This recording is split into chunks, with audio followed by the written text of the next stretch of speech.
Hola, hola. Ahora sí. Bueno, buen día.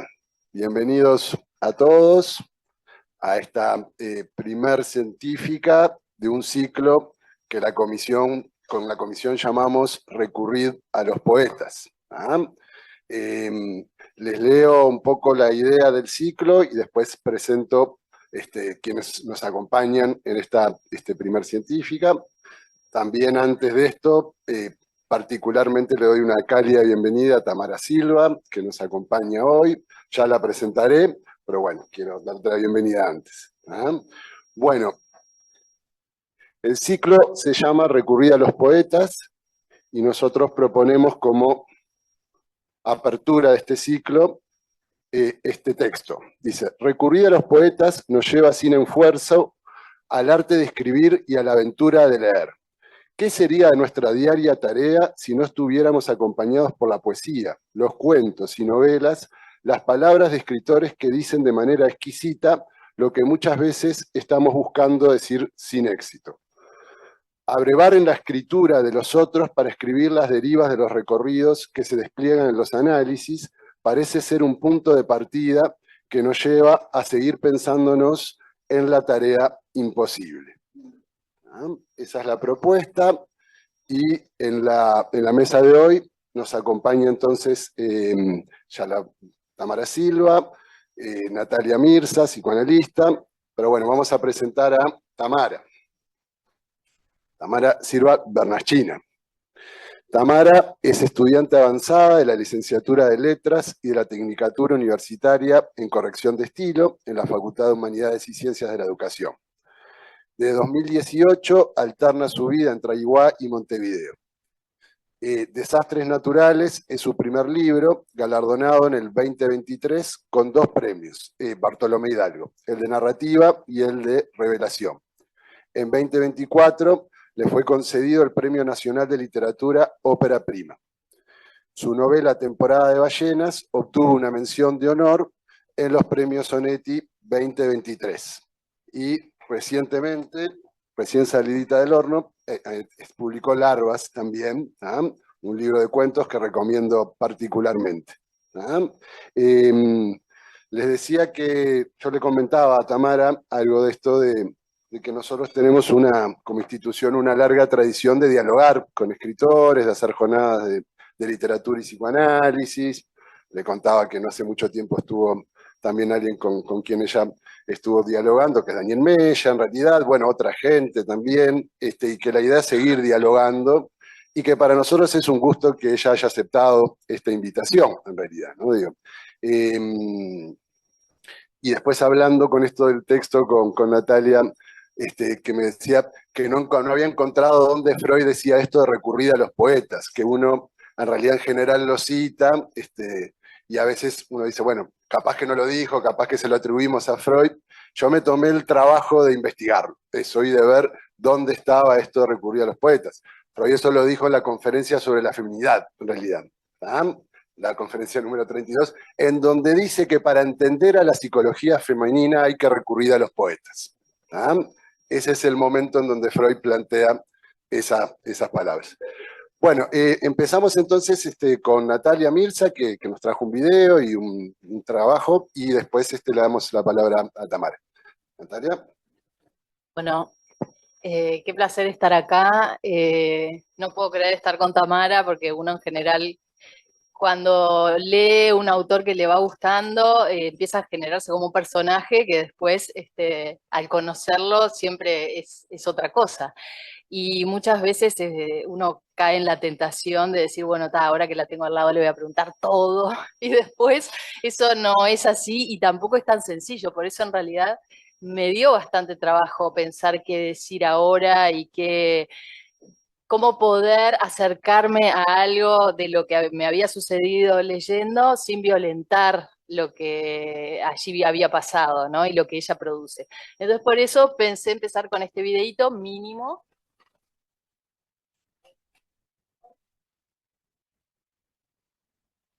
para contextuar, es la película Roma, haciendo una excavación para entender.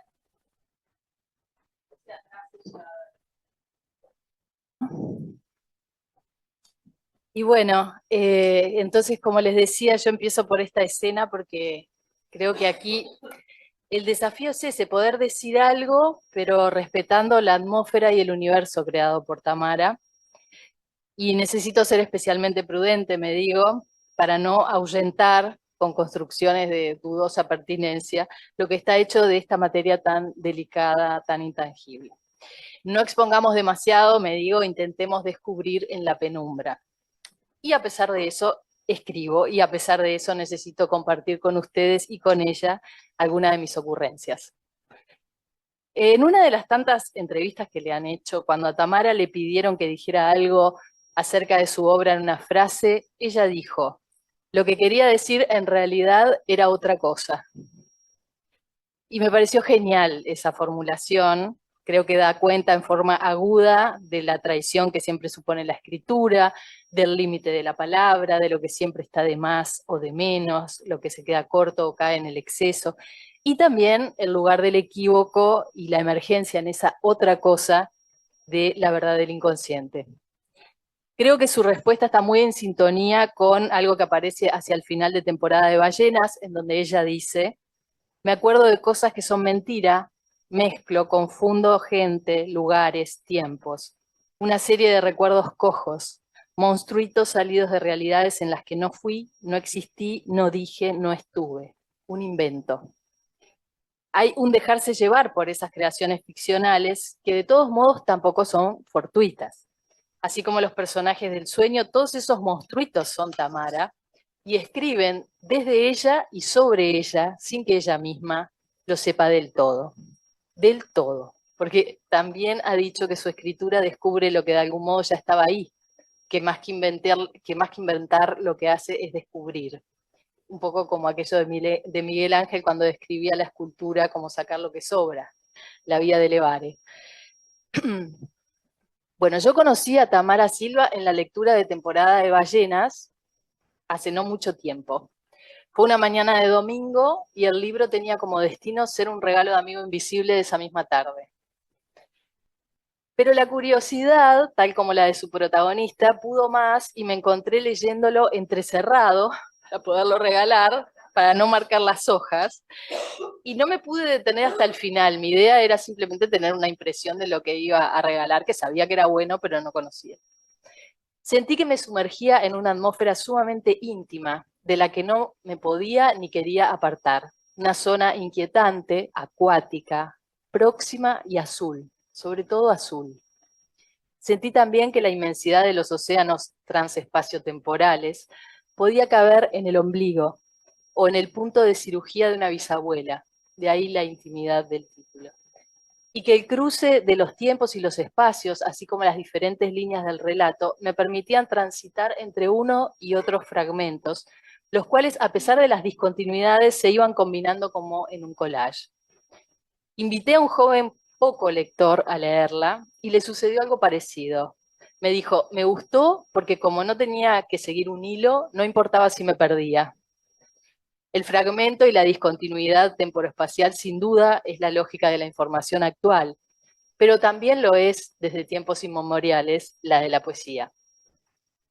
En esta poesía en prosa de Tamara, la intimidad del relato también viene dada por la mirada subjetiva, predominantemente infantil, de una niña en actitud siempre curiosa y ávida de conocer las cosas del mundo. Un mundo enorme y ajeno, pero que se capta a través del cuerpo propio y los seres que la rodean, como la medusa atravesada por su dedo índice.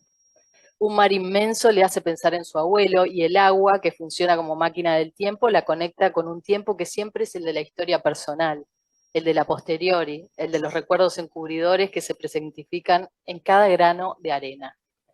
Cuerpo poros, cuerpo sensaciones, cuerpo corazones que bombean. El de la abuela, el de la ballena, el suyo propio. Cito de ella. Giro como una bailarina de una cajita de música y lo confirmo. Soy un poco más de 150 centímetros de persona. Pienso que podría caber entera dentro del corazón de una ballena azul. ser una arritmia dentro del órgano bombeador de sangre más grande del océano. Temporada de ballenas se mueve en ese territorio parecido al del sueño, donde el tiempo está dislocado y habla la niña minuana a renglón seguido de la joven que se mensajea con una abuela desde la ciudad que tiene mar. También como en el sueño, los personajes parecen condensarse y multiplicarse en dobles, por lo que frecuentemente creemos adivinar a la misma persona bajo distintos nombres. La sexualidad infantil atraviesa el texto, y no solo en las múltiples referencias a un cuerpo dispuesto a dejarse sorprender y excitar por los estímulos, sino también por esa avidez que la mueve en relación al deseo. Deseo de saber, de ver, deseo de tocar, deseo de escuchar. Una cicatriz, una medusa, una ballena que canta distinto a las demás. Frente al enigma de ese canto recurre a Enzo científico para que descifre. Se me ocurrió que ese personaje parecía un analista intentando ayudar a captar algo de lo inteligible, de lo intraducible, de un lenguaje en otra frecuencia. Alguien a quien se atribuye un saber y cuyo supuesto saber termina consistiendo más bien en relanzar el deseo y la búsqueda. O en proveer de ingeniosos artilugios como si ofreciera un caracol en el que escuchar la inmensidad del océano. La escritura de Tamara transcurre en una conexión muy especial además con el entorno, con la naturaleza, particularmente con los animales y las geografías, con sus maravillas pero también con sus desastres. Una hibridez muy al estilo de Donna Haraway y muy propia de los paradigmas contemporáneos que se descentran de lo humano y que va increyendo en su obra hasta encontrar su punto máximo en Larvas, y sobre eso vuelvo ahora en ratito. Pero a diferencia de Temporada de ballenas, en Desastres naturales, que es este otro libro, la visión romantizada de lo natural resulta infiltrada por la catástrofe o el horror. Catástrofes como la separación de una amiga entrañable, pero también la de un gallo masticado por un perro, un niño muerto o un hombre que se suicida. Vuelvo a citar a ella. El gaucho sale de su casa hacia el monte con una butaca sobre el hombro y una cuerda enroscada en el brazo como si fuera una serpiente. Atraviesa el campo no con la delicadeza de las liebres blancas, estrellas fugaces del pastizal, sino como un toro que se lo lleva todo por delante. Llega al sauce que está contra la cañada, pasando la línea de eucaliptus. Coloca la butaca en el suelo. Vicente se pega a la ventana y empieza a respirar por la boca, así que el vidrio se le empaña y por unos segundos no tiene visión. El perro se despierta por su movimiento y sale de debajo de la cama moviendo la cola. A Vicente el corazón se le sacude. Después ve. El niño espía y ve lo que no se debería ver, lo que no está hecho para ser visto. Hay un espiar con los ojos y la bruma de la propia visión, último velo ante un real que se presentifica como demasiado visible y por tanto imposible de ser pensado, entendido. Algo obsceno, lo que no debería mostrarse en la escena, tal como en Temporada de ballenas se habla de lo que no se debería escuchar. Hay escenas de un desamparo que estruja el alma, como cuando el niño José es arrancado de su casa y llevado a vivir al campo. Y la cito. Cuando se sentaron, el niño se puso a llorar. Bueno, bueno, le dijo el tío Antonio sacudiéndolo por la manga sin brazo. No hay que ser maricón, que son unos meses nomás. El niño volvió a sentir. En el viaje no lloró, pero sí pensó en su madre. No había llegado a darle ni un beso ni a decirle que se iba con el tío Antonio, pero que después iba a volver. No había podido decirle nada.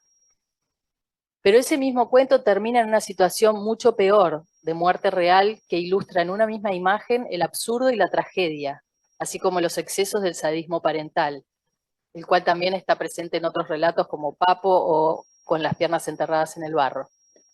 En ese sentido, Desastres naturales es un ingenioso juego de lenguaje para destacar el caos que justamente no proviene de la naturaleza, sino de la naturalización de ciertos desastres demasiado humanos, como la locura, la violencia, el abandono, la maldad. La mirada infantil frente a ello no es en modo alguno inocente, o en todo caso da cuenta de la caída de la inocencia y de la ilusión, en la crudeza del devenir testigo o protagonista de algo terrible. Tamara retrata un campo hermoso, pero también crudo y hasta violento. En definitiva, un campo tan uruguayo, con una desolación y una violencia que resuenan autores como Quiroga, incluyendo Accidentes con arma, o incluso en la lectura de Gladys Franco. Es una psicoanalista escritora de nuestro medio. Y si bien su escritura tiene una indudable filiación con la de algunas narradoras y cuentistas de la nueva generación de mujeres latinoamericanas, como Samantha Schweblin, Mariana Enríquez, Gabriela Cabezón Cámara, Selva Almada o Mónica Ojeda, entre tantas otras, hay una uruguayés indiscutida en los escenarios y los seres que ella crea. Un desconsuelo que no encuentra el alivio del recurso a la espiritualidad sincrética de nuestros vecinos, para el cual no hay Gauchito Gil, ni Difunta Correa, ni San la Muerte que nos proteja, tal como proliferan las autoras citadas. Hay sí una Virgen del Verdún, pero de potencia tímida y presencia estilizada, más simbólica que efectiva, que no llega a ser un ente concreto que cure y que salve. Acá estamos en la soledad secular más extrema, en la muerte seca y a secas que nos deja sin resquicio ni refugio de fe, abandonados hasta por Dios, como decía Rulfo de Comala.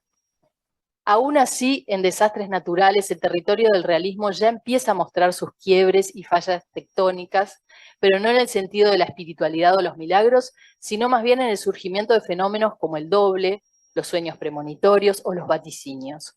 Una dimensión fronteriza entre el sueño y la pesadilla y la alucinación, que reaparecerá en forma mucho más extrema en Larvas, donde los desastres ya no solo desbordan el realismo, sino también lo humano. Así, Larvas, en algunos relatos de Larvas, los límites de cuerpo y psiquismo se desdibujan, llegando a episodios y descripciones que podríamos pensar como propias de lo transhumano, en donde ya no hay una frontera clara, humano, animal, mineral, y el lector queda inquieto, incomodado, intentando dar explicación a lo que no se resuelve por la vía del realismo, pero tampoco por la de lo sobrenatural o la de la ciencia ficción. El cuento No acampar ni abordar es quizás el más erótico del libro. Y qué elocuente que el deseo parta justamente de un no, de una prohibición. De la rebelión surge la aventura prohibida y el placer en terrenos que se advierten como peligrosos, la sexualidad con otra mujer y una pulsionalidad que arrasa. Así, lo que empieza como un encuentro erótico se va hibridando y permeando con la naturaleza en pliegues de escritura absolutamente orgánicos y metonímicos, que se deslizan de la dureza de los brazos y de las piernas del amante a la dureza de la piedra, y del abrazo que pesa sobre el cuerpo al abrazo de toneladas de tierra y de agua, mientras que entre tanto el viento y su sonido enfurecido arrasa, aturde y enceguece. Un viento como el que veíamos en la película de Fellini, el sonido y la furia, como decía el poeta. Cito a Tamara: no me muevo nada, Ignacia rígida. Creo que lloro porque el ojo se me limpia y veo algo último. Grito de dolor. Ignacia gris como una piedra. Mejor, Ignacia piedra, pedrusco. Toneladas de minerales sobre mis piernas que ya no son piernas sino tripas. Alucinación no es, Ignacia tampoco es. Veo a mi pedrusco, Ignacia pedrusco sobre mí antes de que el agua embarrada que baja por el hueco de la montaña me cubra entera. A mí, que soy nomás ahora tejido blando disuelto en el agua de la montaña. La sexualidad y la propia existencia queda así expuesta en su insignificancia, desechos, un triperío disuelto en la naturaleza. Y es importante destacar cómo Tamara separa expresamente de la comparación lo que produce. Ignacia gris como una piedra, no. Dice, mejor Ignacia piedra, Ignacia pedrusco. A la vez que también enfatiza que no es una alucinación, que es algo tan real como imposible, al igual que la yegua en arena arena. Besar la piedra, lamer la montaña y tener sexo con un río o con toneladas de minerales y de tierra es tocar un real intraducible, inexplicable, y dejar la contradicción y lo no lógico ahí, abierto, como solo los poetas pueden hacerlo. Por otra parte, hay otro cuento, que es precisamente el que da nombre al libro, Larvas, en donde lo que aparece expuesto y hasta con cierta dosis de humor es el escenario de la sexualidad infantil. Con un desparpajo similar al de ciertos relatos de Felisberto o de Cortázar, y pienso en Carta a una señorita en París y El hombre que vomitaba conejos, lo fantástico irrumpe en lo cotidiano sin necesidad de ninguna justificación lógica. Y la niña que se metió peces en la bombacha, ahora expulsa larvas de pez en el pichí. Se atrevió a jugar con su cuerpo y su excitación. Osó rozar la piel escamosa del animal contra la suya y permitió que tocara sus pezones y que se escurriera en su entrepierna. Juego sexual con una amiga, risas cómplices y picardía que rápidamente vira a la perturbación, al ardor culposo, al embarazo temido y el parto consecuente de larvas. Una versión marina o fluvial de las teorías sexuales infantiles. Pero como decíamos, Tamara deja sus relatos abiertos. No hay explicación para los enigmas que va tejiendo con sabiduría. Llegamos generalmente a un final abrupto y muchas veces oscuro, en el que a tientas revisamos posibilidades, desde las más verosímiles hasta las más disparatadas. Somos presas de una progresiva sensación de extrañamiento a la vez que nos cautiva el misterio. Estoy terminando y me dirán con razón que he traicionado lo que me y les propuse al principio, que llené de sentidos lo que la autora dejó en opacidad. Y sin embargo, y por suerte, ella interrumpe el relato. Así que muchas gracias.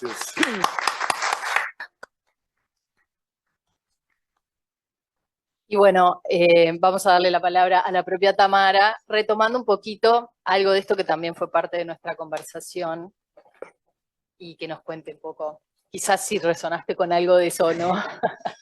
Bueno, qué momento. Gracias primero por esa lectura. Y me gusta esto de la interpretación y de tener que ponerme a pensar cosas en las que por ahí no había pensado, porque esto de la escritura para mí tiene muy poco de pensamiento y de reflexión mientras está sucediendo, entonces estas lecturas posteriores para mí son muy importantes, entonces lo agradezco y me quedo pensando como en muchas cosas. Una de las primeras cosas que dijiste fue esto de querer decir otra cosa, que para mí es fundamental y muy interesante de confiar en eso que está pasando en el proceso creativo, porque siempre tengo como, bueno, una dirección de hacia dónde va a ir un relato, por ejemplo, pero después el texto se mueve hacia otro lugar y al principio eso podía ser un poco frustrante, como, bueno, yo quiero hacer esto y en realidad tal vez lo hago, porque no es que el texto se escribe solo, pero seguir ese capricho capaz que más pensado y más, que a mí me resulta como más estéril, porque hay algo ahí que no me pasa cuando me encapricho con algo y empiezo a escribir y sé que puede ser un buen texto a nivel formal, o sea, puede funcionar como un buen cuento, como un buen fragmento de algo, eh, pero hay algo que después no me pasa con ese texto, entonces esto de dejar que la escritura vaya por su propio lugar, por su propio camino, para mí tiene como no sé si una ventaja, pero sí como algo distinto, como un latido distinto que le hace bien al final a lo que estoy escribiendo y al texto mismo. También pensaba en esto que me gustó que me lo dijeras cuando charlamos antes de este encuentro, porque a mí me parece que es muy difícil a veces acercarnos a literatura que puede ser capaz un poco más fantástica y leerla como literatura fantástica y no como literatura simbólica o como literatura metafórica. Entonces hay algo ahí que me pone contenta, como, incluso como lectora, al encontrarme con un texto que tiene alguna de estas cosas, como bueno, una mujer que se transforma en piedra, o una yegua que revive, o una niña que hace pichí con peces. eh, y claro que se puede interpretar y que hay algo detrás, pero también es eso mismo.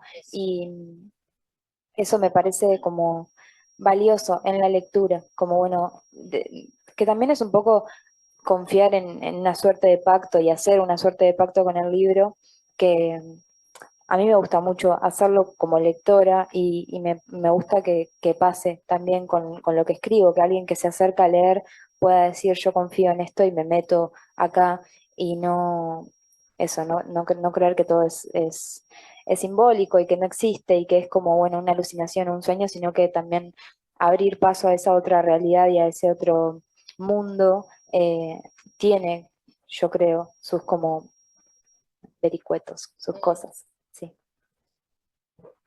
Perdón, interrumpo que eso creo que justamente además porque cuando uno va leyendo es como que va pensando alternativas, ¿no? Entonces, cuando aparece algo que va por otro carril, dice, bueno, estaba soñando, todo era un sueño, o está alucinando, era loco, las luces tenían que ver con la locura. Y después cuando ella sigue agregando elementos que son absolutamente verosímiles y deja eso como abierto y aceptado por los demás, porque hay algo también como de estos otros estilos que quedan como más encriptados en una persona, pero estos son compartibles con un grupo, entonces se genera como un malestar, es como que queda esa extrañeza y ese desafío a la lógica que se alivia rápidamente si saltamos a la ciencia ficción o a lo sobrenatural. Entonces ya estamos en esto de lo todo inventado. Pero está en el borde, en ese friso, y eso es lo que me parece muy interesante. Bueno, mis textos de adolescencia, muchos terminaban en "y despertó". Y al final, como para solucionar ese salto y esa suerte como de incomodidad. eh, y me parece muy interesante cuando no está eso de al final no estaba soñando o al final no estaba en otro mundo, sino que todo está ocurriendo en esto que puede ser eh, realismo también. O sea, que está como muy cerca del realismo, es un mundo que si no tuviese una yegua muerta sería nuestro mundo. Eh, Eso sí, me parece como... Si quieren, abrimos la conversación con ustedes, alguien que, inclusive la gente que está por Zoom, que pida la palabra por el chat. Empezamos por acá. Raquel. Si quieres juntar más. Bueno. Prendelo.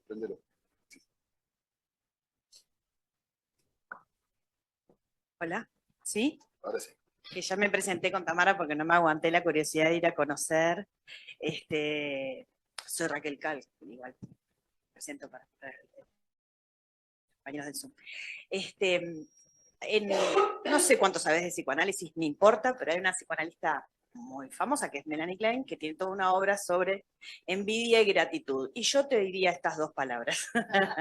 Me provocas estas dos cosas. Una profunda envidia por el talento, por la frescura, por el modo de decir y por el modo de provocar cosas en el otro, porque también es el cuerpo nuestro el que queda conmocionado, afectado con la lectura. Me pasaba de pronto estar sola igual leyendo y terminar algún cuento y decir en voz alta, ¡pah! Como, yo qué sé, ¿de dónde saca esta chiquilina estas cosas, no? Y por otro lado, la gratitud por esto mismo, ¿no? Por poder poner en escena esto tan humano que uno escucha como su oficio y lo vive como humanos y analizantes que también somos y fuimos, y lo escuchan sus analizantes, pero claro, carente de ese vuelo, de esa magia, de esa poesía que vos le pones. Así que nada, era solamente eso, envidia y gratitud. Para atrás, Gracias. Giovanna.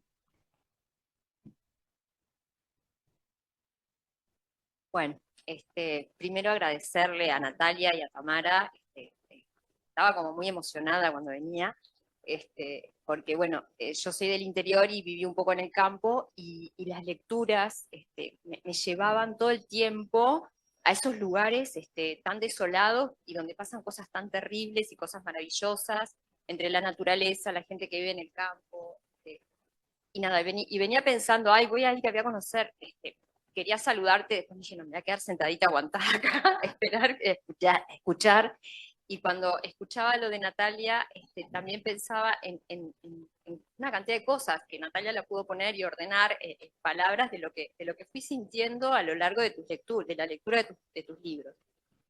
Mucha perturbación, mucha movilización, por momentos tenía que parar y dejar el libro porque lloraba, cuentos que una congoja y una sensación de esa porosidad que generan tus escritos, de que movilizan muchísimo, y al mismo tiempo bien escritos. Entonces también cuando me enteré de tu edad, no podía creer, o sea, Yo dije, pero voy a decir algo que capaz suena Alguien raro. lo iba a decir, lo verdad. No podía creer, yo decía, es un alma vieja, hay algo en esta chiquilina, lo digo con respeto y con cariño, porque yo decía, ¿cómo? ¿De dónde esto? Todo esto, ¿de dónde lo saca? Como decía Raquel. Entonces, quedaba como paralizada y al mismo tiempo tratando de entender todo lo que vos podías transmitir a través de tus cuentos, y sí, y esto de que, bueno, uno puede pensar, ¿a quién leyó? ¿Qué? Quiroga, me decía Andrea cuando veníamos hablando para acá, ¿de qué bibliografía se nutrió? ¿Cuáles son sus lecturas? No sé, esto que decía Natalia, coincido totalmente porque yo vengo con miles de preguntas, pero no quiero violentar y quiero como poder darte tiempo, porque capaz te asustamos un poco, pero esto, ¿no? De que además de que conmoves y de que perturbás y generas cosas en el lector, están bien escritas. Y uno no puede dejar de leer y de implicarse en la lectura. Entonces, bueno, eso. También envidia, porque la verdad que sí, como dice Raquel, es muy envidiable tu capacidad de transmitir ese mundo tan rico y tan inquietante. Eso. Bueno, gracias por... Ay, perdón. Antes de pasar, te iba a dar, si querés... Vale. Gracias. Sí, te lo iba a pedir cuando estaba hablando. Le iba a dar un papel y para que escriba, justamente, para que escriba. No, porque en realidad nosotros en general le damos la palabra y van a surgir preguntas para que te acuerdes. En realidad, igual cuando vos quieras responder, me avisás, como vos quieras. Sí, quería decir algo. Primero agradecerte y también decir que, bueno, hace poco presenté Larvas en Aigua y a la presentación fue gente de Aigua y me presentó gente de Aigua. Entonces pasó algo como muy interesante porque había como, no era un enojo, pero sí era como una molestia colectiva de, he escuchado tus entrevistas que te hacen y siempre dicen que el campo es re violento, pero la ciudad es mucho más violenta, entonces no entiendo por qué hablan de violencia si viven en Montevideo, como en ese, y yo lo pensé y me di cuenta de que hay algo de esto de lo violento del campo, que en realidad es un foco puesto en algo como muy chiquito, pero que en perspectiva pierde, yo creo, como peso y como oscuridad. Y dije, mira, es algo que voy a empezar a decir cuando alguien diga esto del campo y la violencia, porque me parece como pertinente. Y nada, eso, agradecerte la lectura, decirte, bueno, antes hablábamos con Natalia de Samantha Schweblin, de Mónica Ojeda, como son lecturas que están ahí como muy recientes. Y a mí me llama mucho la atención cuando me hablan como de Quiroga sobre todo de Morosoli, que es minuano también, porque en realidad la lectura que tengo de Quiroga, bueno, ahora hice una relectura, pero la lectura que tenía mientras escribía cualquiera de los libros era la lectura de todos, escolar, de los 3 cuentos que leemos en el liceo y en la escuela, y lo mismo con Morosoli. Entonces, me llama la atención eso, y hay algo ahí que creo que es interesante, que tiene que ver con un paisaje compartido y con una suerte de, bueno, experiencia, esto de vivir en el campo, por ejemplo, que ahí creo que se traza la línea y también por ser los dos minuanos, por ejemplo, o uruguayos, pero sí, eso, gracias. Pero yo realmente entendí lo del campo que vas a decir, en relación a la violencia, puntualizar la violencia urbana también. No, a esto ni siquiera sé si es algo que, yo creo que es como más una pregunta que algo para decir como una certeza, pero esto de si es que es tan violento esto de los cuentos o si hay algo de poner el foco en que hace que el resto de las cosas pierda perspectiva o que sea gigante algo por ponerle luz y eso, como más una pregunta que una certeza. Bien, Margarita, le pasé a Joana. Sí. Margarita, tú. Margarita, yo. A vos sí te conoces, así porque que no te... esperé Marga. Bueno, gracias, Tamara. Me pasa que cuando yo te pienso en las lecturas, que evidentemente serán muchas, me lleva, por razones también personales, a pensar que antes, así como uno podría decir que fue antes del verbo, ¿no? Antes de la lectura fue la observadora. Parece que hay en todo el entramado de la escritura tuya, Tamara, una capacidad de observación como quien puede desafiar lo que ve a través del ojo de la cerradura o el vidrio que se empaña.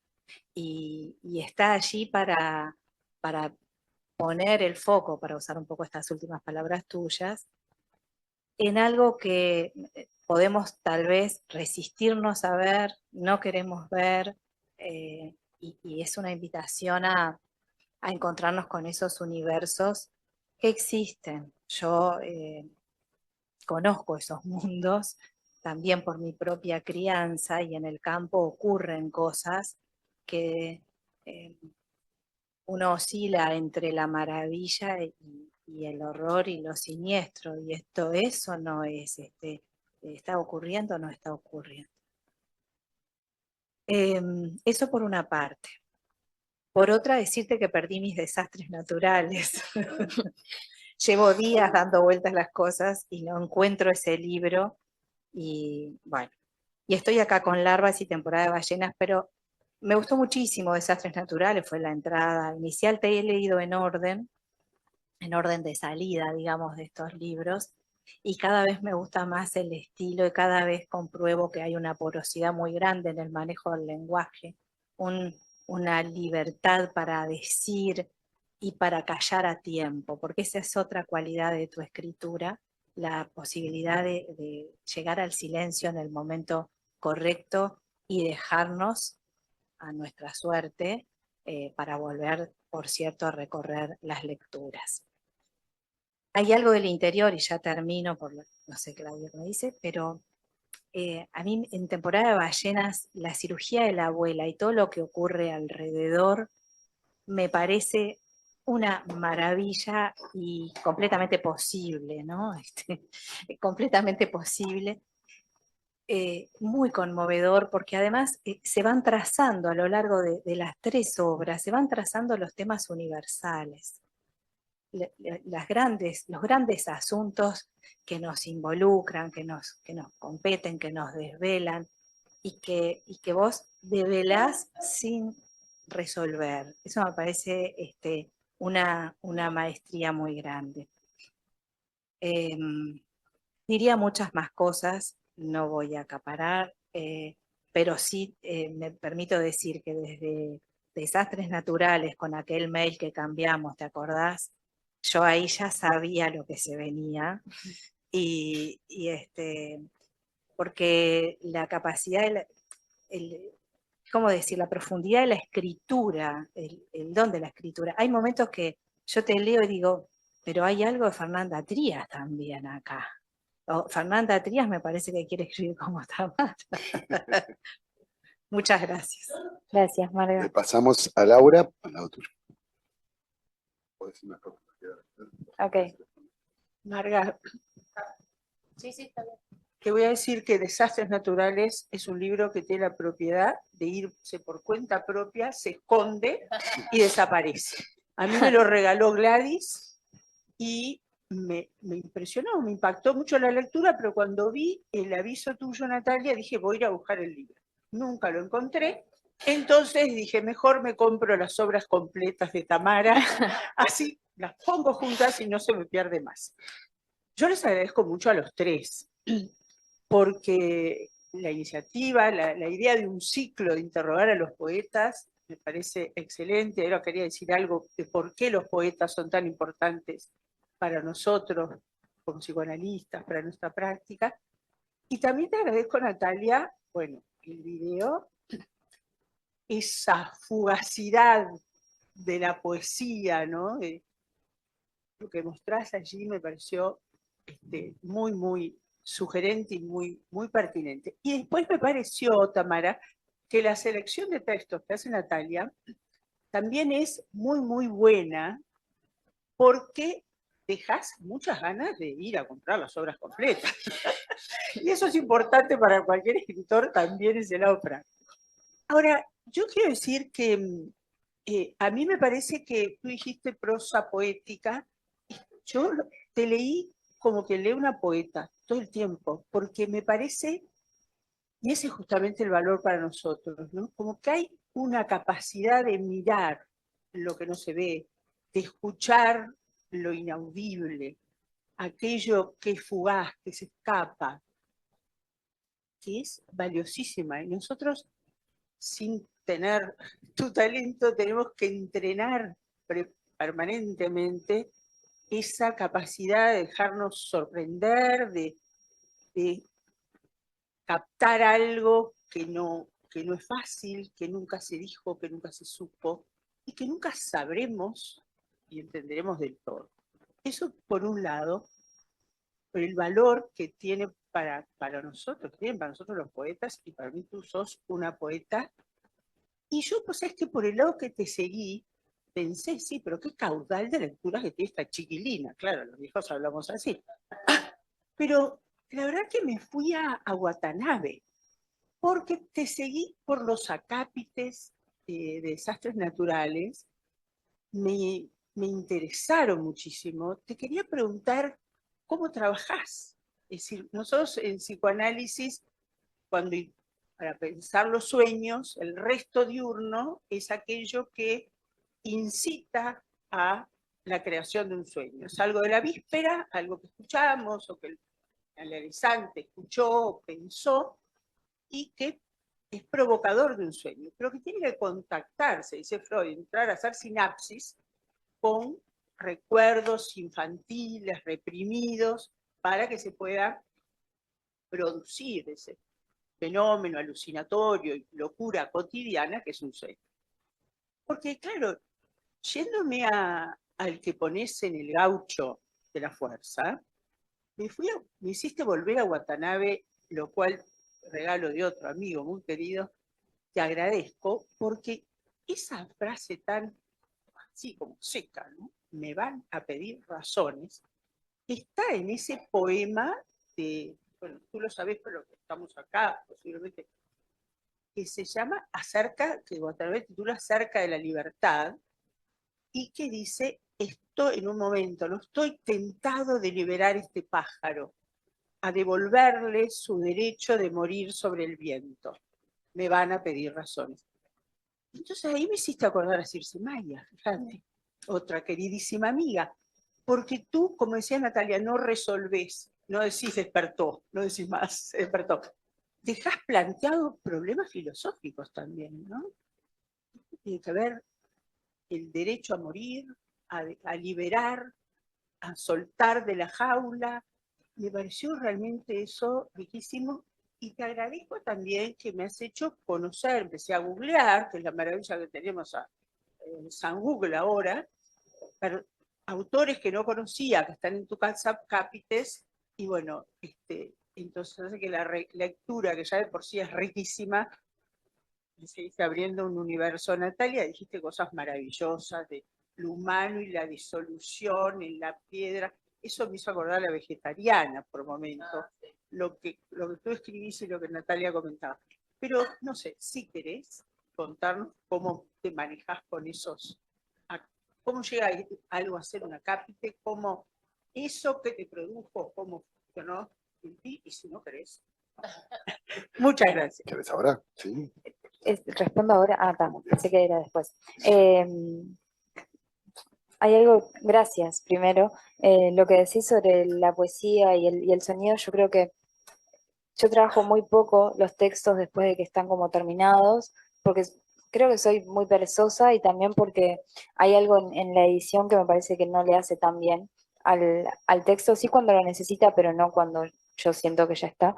Pero una de las cosas que sí hago siempre es leerlos en voz alta y ver cómo suenan y ver cómo... Y ahí me doy cuenta de cosas que no suenan bien y que no me gustan tanto, y a veces es a nivel estructural y a veces es a nivel caprichoso de esta palabra no me gusta cómo suena, voy a cambiarla por otra. Eso primero.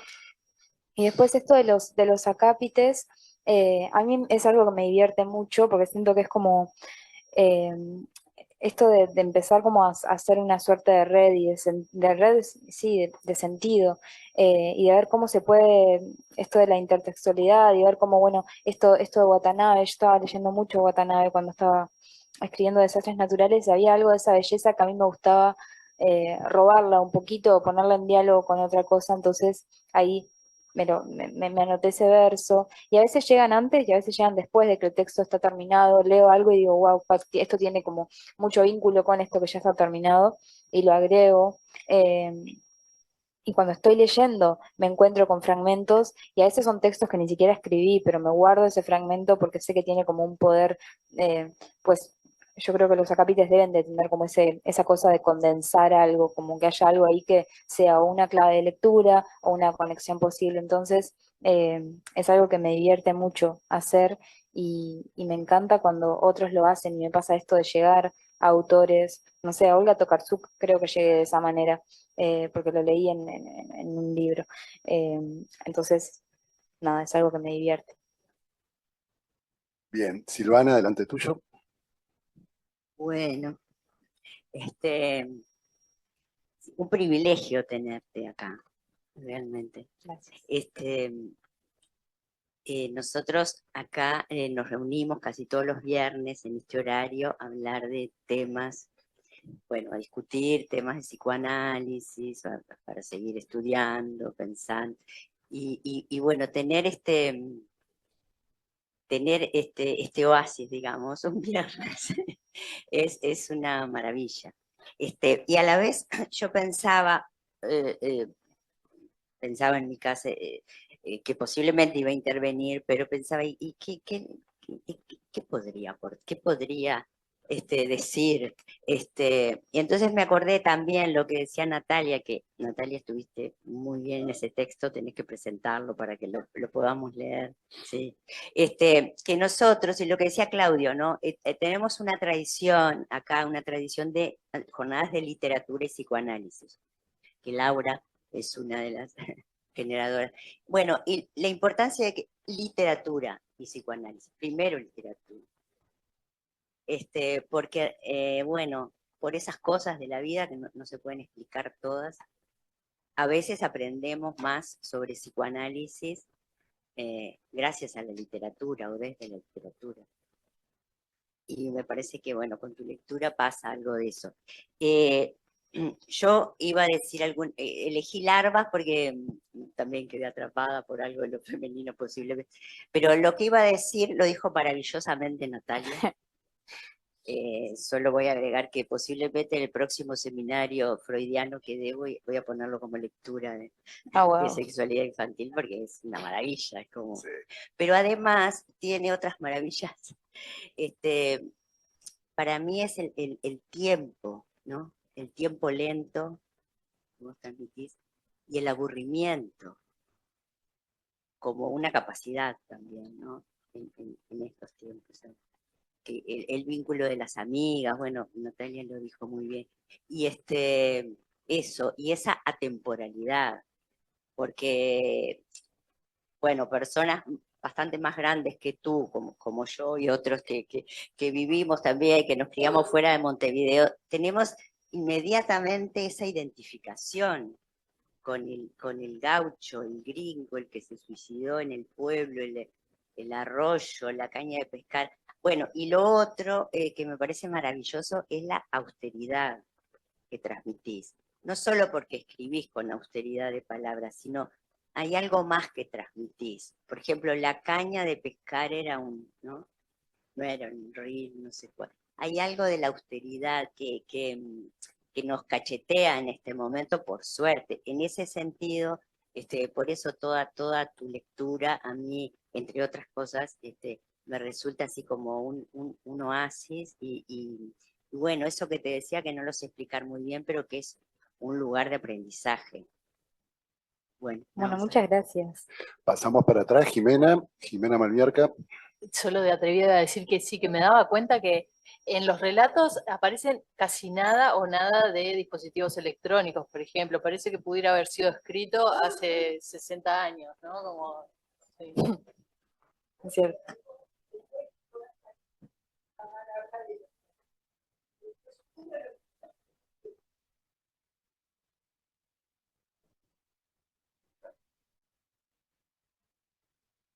No entendía. Me estaba perdiendo. Ah, claro. Yo suelo hablar así igual, pero no lo escribí de esa manera, es cierto.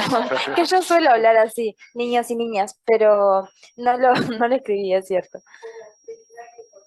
Ah, Su sonido. Jimena, ¿lo tenés por ahí? Bueno, hola. Bueno, soy Jimena Malmierca, de acá de APU.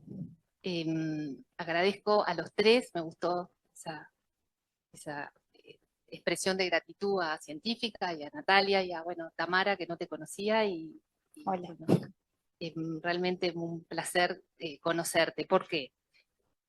Freud hablaba de esto, de volver a los poetas, yo lo ampliaría, volver a los artistas en general, que tienen una sensibilidad, creo que es la palabra que utilizaría, una sensibilidad y una libertad de buscar, sondear, jugar con, los psicoanalistas diríamos, con los aspectos tróficos y tanáticos de nuestra condición humana, eros y tánatos. Bueno, Freud se metió a lo largo de su obra a profundizar por ahí, escuchando a los griegos, digo, eso, buscando, en fin, a los que nos anteceden. Y bueno, desde ese lugar es que valoro muchísimo tu capacidad, tu estética, diría yo, tu capacidad de expresar con palabras, que es todo un arte, me parece, y ahí está tu trayectoria bueno, como estudiante, como literata, como esta posibilidad de jugar con tus ideas, con tu sensibilidad, y ponerla a trabajar y a jugar con la realidad psíquica, diría yo, porque no conozco tanto tu obra, pero lo que pude aproximarme a través de lo que aportaron, también Natalia en sus fragmentos, y esto es como esa libertad de lo infantil en cada uno de nosotros. Los psicoanalistas hablamos mucho de lo infantil, pregnante, lo inconsciente de cada uno, y bueno, y yo creo que ahí hoy decían, bueno, esto es de mirada vieja. Bueno, creo que nosotros tenemos un gran desafío cotidiano en nuestra práctica, esto de acercarnos a los sueños, bueno, a los decires de nuestros pacientes. Y a mí me evocó dos cosas. Por un lado, Felisberto Hernández, que me pareció, yo cuando ingresé en el laboratorio de psicosis, integro el laboratorio de psicosis, que en el laboratorio decimos, bueno, hablamos del funcionamiento psicótico, pero no como una mala palabra, sino como un funcionamiento, como, digo, ecuación simbólica, te diría términos, digo, aportándote desde el psicoanálisis que podés no conocer, Klein, la primer psicoanalista que trabajó con niños, habló bueno, de esto de la diferencia entre la ecuación simbólica y la posibilidad de simbolización, o sea, como algo previo donde la palabra pasa a ser utilizada como cosa, como algo que puede ser muy desorganizador para el psiquismo, esto de vivir, que esto lo vemos quienes trabajamos con niños o con adolescentes o con personas también con estas zonas más desorganizadas de la personalidad, bueno, esto de vivir las palabras como cosas, como piedras, como dijiste tú. Bion también es un autor interesante que habla de esto, ¿no? De las palabras que pueden ser transformadoras en su capacidad de acercar vivencias, organizar vivencias, o al revés, las palabras piedra, digo, palabras duras, estas que creo que nosotros como psicoanalistas también tenemos que aprender a decir, o sea, lo que pensamos, con una estética, bueno, a trabajar a lo largo de toda nuestra práctica, ¿sí? A toda nuestra trayectoria. Entonces, digo esto porque muy inspirador escucharte, escuchar tu manera, y a su vez esta posibilidad que para mí es un arte particular, que es como incluir dosis de humor, de suavidad, no solo, o sea, cómo acercarnos a lo tanático, a lo más duro, a lo más desorganizante y angustiante, pero también a lo, en fin, a esto de la mirada tan, o sea, esta escena con la operación del abuelo, o sea, tan divino, como esa frescura y esa simplicidad para poner palabras a vivencias muy, muy sutiles.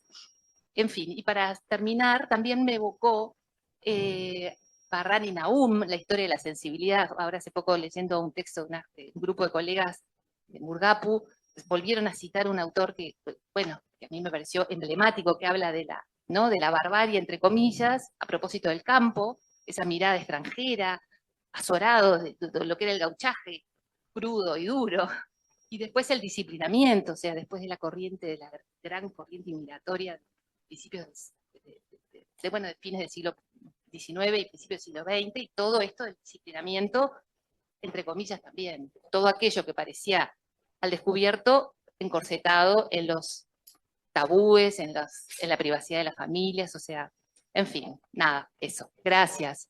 Gracias a vos. No suelo hacer esto, pero estoy anotado. Me voy a anotar yo. No suelo hablar, pero esta es una ocasión particular y especial. Me colé. Digo, vale la pena. No, algunas cosas que fui evocando, bueno, ni que hablar que agradecerte.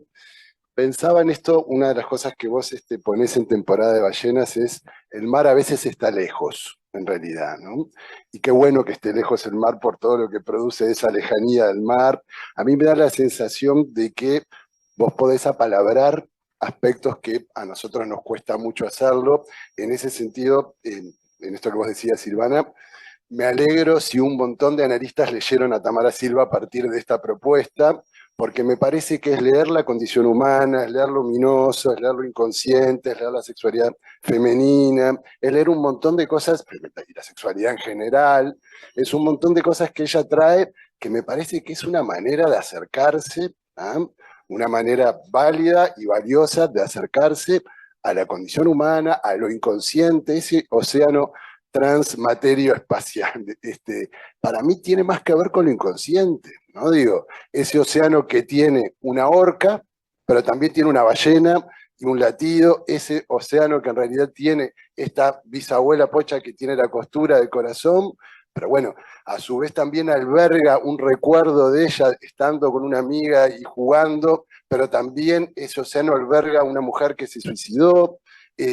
Es impresionante la posibilidad de captar ese tipo de cosas, ¿no? Digo, y es más, me acordé de un colega hace unos años que me decía que una vez fue a una conferencia inaugural de un psicoanalista que se llama Laplanche, Jean Laplanche en realidad, que es un psicoanalista referencia para nosotros, y él pensaba, esto ya lo dije, pero cualquier cosa se lo repito, él pensaba que iba a plantear como un discurso sesudo de lo que tienen que leer, y él dijo, para entender psicoanálisis o para empezar a entender psicoanálisis, lean a Proust, a Shakespeare y lean a Quijote. Con mucho atrevimiento voy a decir, para seguir entendiendo psicoanálisis, lean a Tamara Silva también. Bueno, seguimos y después te damos la palabra. Adriana Ponzoni, traemos el micrófono para acá.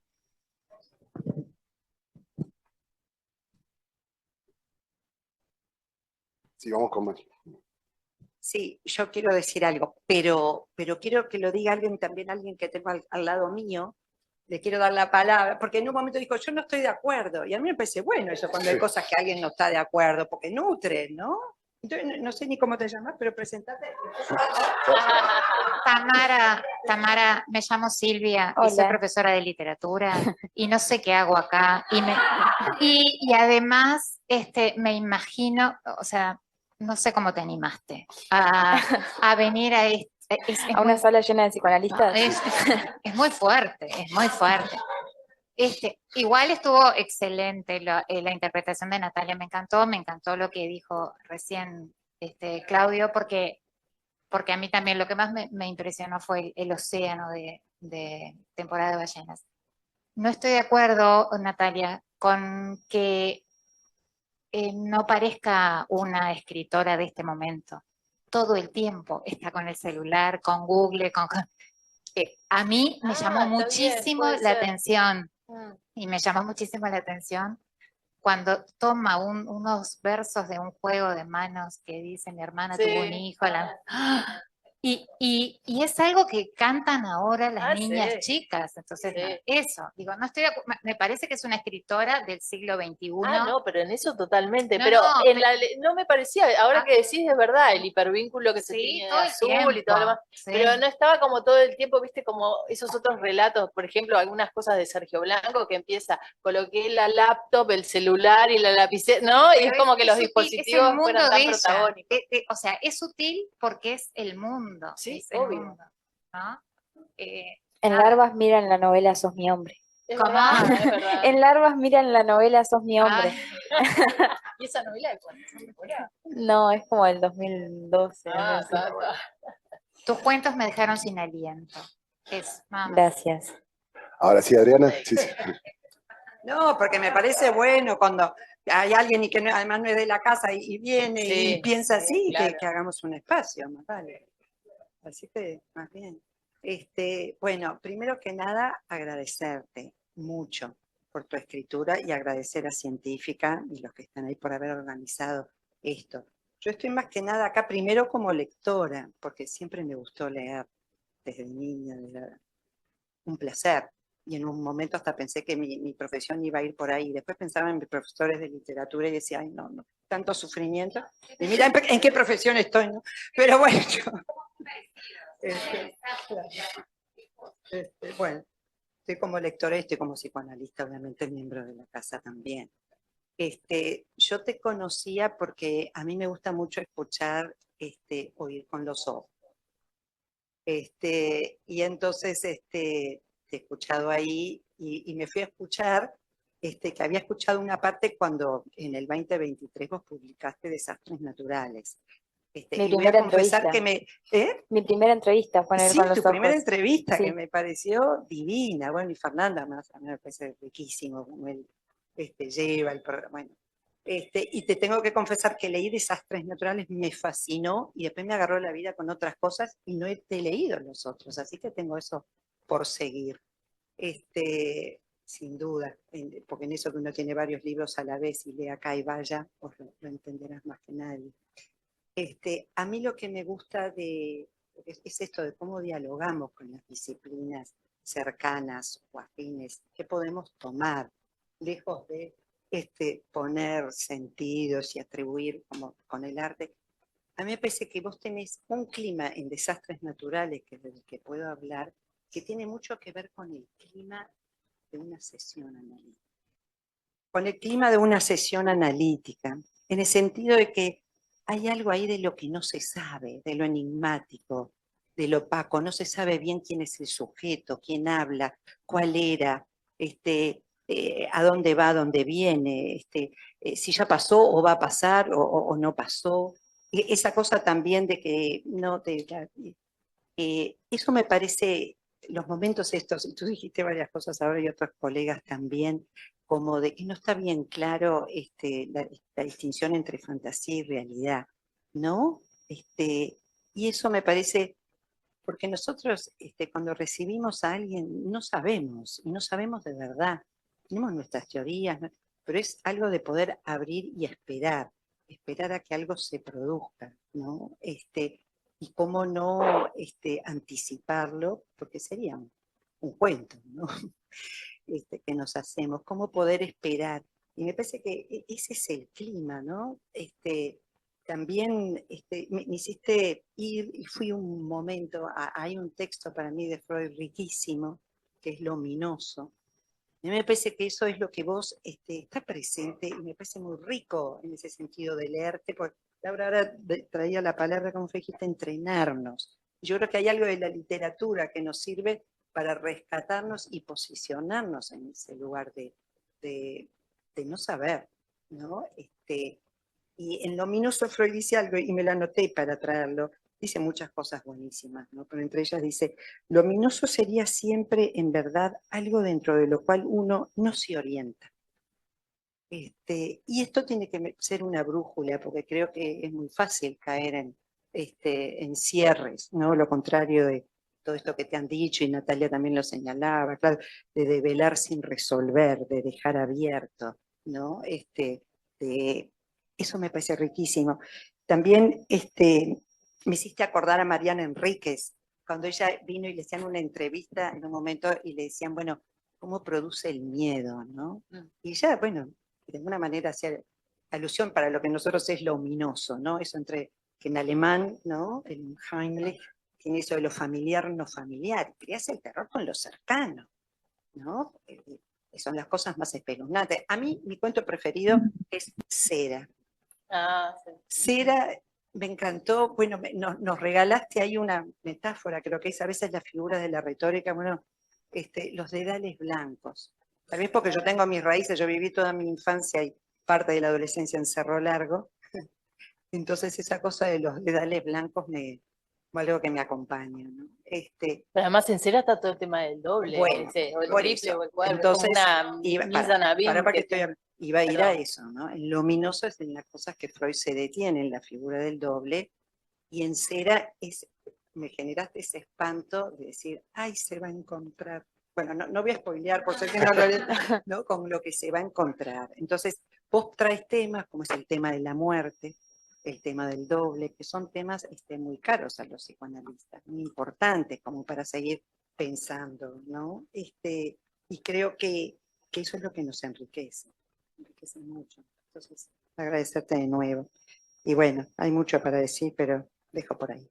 Bueno, muchas gracias. Le doy la palabra a la Messi y después seguimos. ¿Quieres plantear algo? Ah, sí, me anoté algo que dijiste, que es esperar a que algo se produzca, porque me llama la atención que este como proceso, este mecanismo también pasa como en la escritura. Yo me puedo escribir y también estoy esperando a que algo pase y a que algo se direccione, y hay algo de esto del lenguaje generando como sus propias conexiones y sus propios sentidos, que a veces es en un nivel mucho más sutil el de la escritura en el papel, de apoyar el lápiz y hacer una palabra, sino como, bueno, ver cómo esa palabra se comporta en el texto y qué evocaciones trae, porque a veces en esto de esperar a que algo se produzca y que algo empiece a producirse, hay un montón de redes que se empiezan a tejer que van en direcciones en las que yo no había pensado que podían ir, y que ahí el texto empieza como a funcionar, y yo creo que hay algo de ese misterio y de ese descubrimiento de la escritura que después un poco se traduce también a la lectura,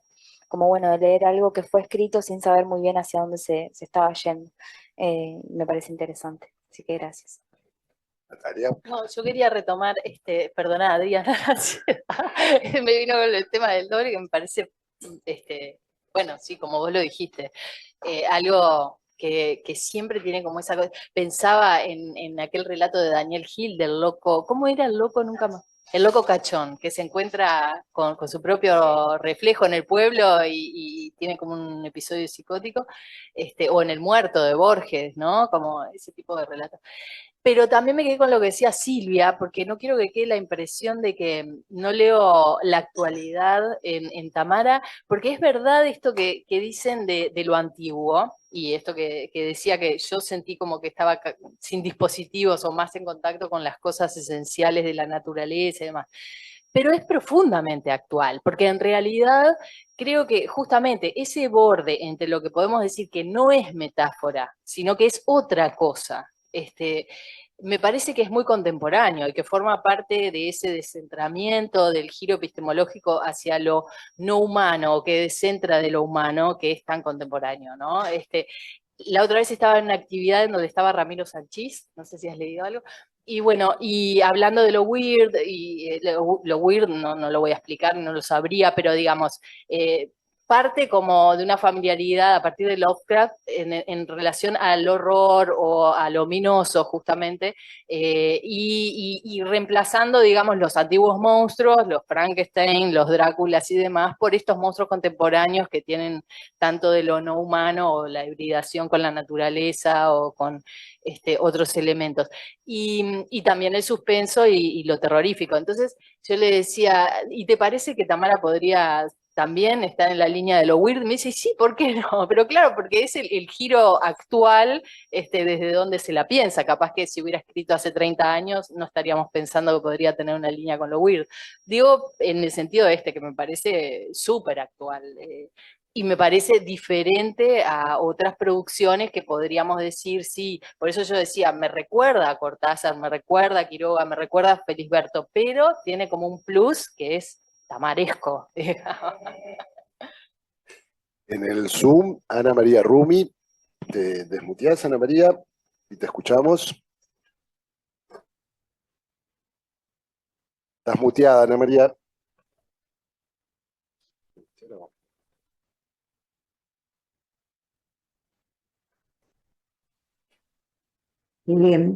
Bueno, me tomó de sorpresa. Yo con estos aparatos, sí, verdad, soy de otras épocas, entonces siempre me manejo mal. Bueno, primero que nada, mi agradecimiento y agradecimiento a Tamara.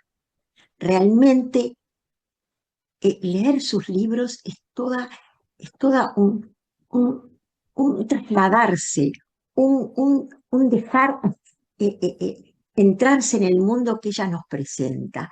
Me pareció excelente, excelente su prosa y esa cosa de suspenso que hay. Me parece que hay algo de suspenso, por lo menos. Lo que yo voy a decir, no, creo decirte, Tamara, que no tiene que ver sino lo que tiene que ver es lo que en mí provocó tu obra. Y que realmente no es capaz que no donde tú lo querías ir, pero me parece que eso es el valor de la obra, ¿no? De la obra literaria que tanto necesitamos, que es imprescindible en nuestro trabajo y en todos los trabajos, porque nos enriquece, nos motiva.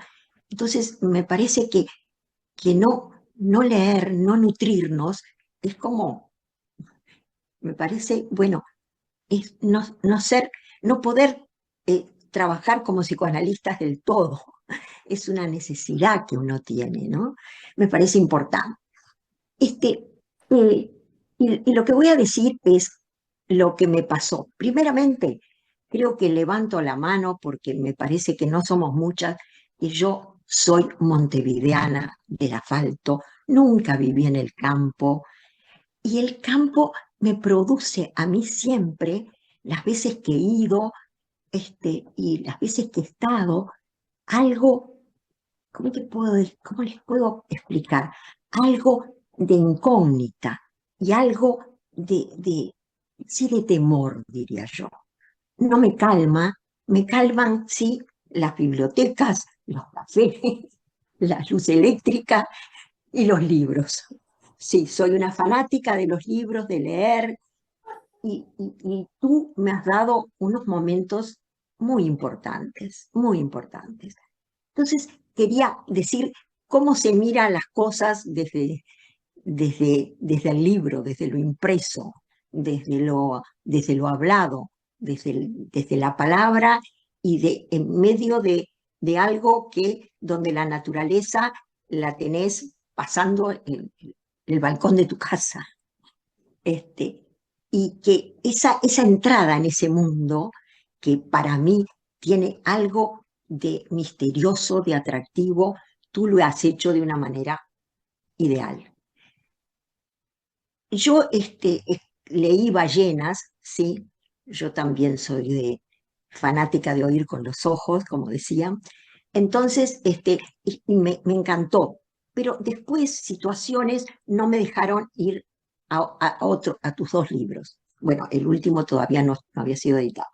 Pero sí, con esta propuesta fui a buscar desastres naturales. Y el problema es que Desastres Naturales me atrapó. No pude dejarlo, no pude volver a Ballenas, apenas si pude leer Larvas, porque empezaba a leer y volvía a eso.